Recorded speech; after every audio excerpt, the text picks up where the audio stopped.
పదవీ విరమణ వయస్సు పెంపు అన్నది ప్రభుత్వ విధాన నిర్ణయమని, ఇందులో కోర్టులు జోక్యం చేసుకోవద్దని హైకోర్టు తేల్చి చెప్పింది.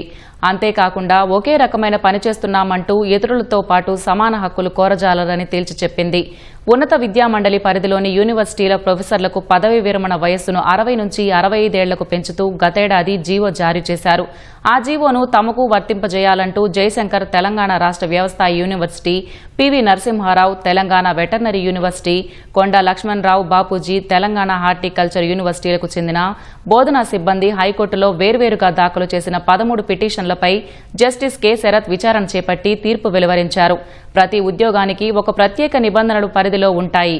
అందువల్ల సేవలో కొనసాగింపునకు సంబంధించి విషయంలో కోర్టులు సమన్వయంతో ఉండాలంటూ సుప్రీంకోర్టు వెలువరించిన పలు తీర్పులను ప్రస్తావించారు. అందువల్ల పదవీ విరమణ వయస్సు పెంపు వ్యవహారంలో ప్రభుత్వ నిర్ణయంలో జోక్యం చేసుకోలేమంటూ పిటిషన్లను కొట్టివేశారు.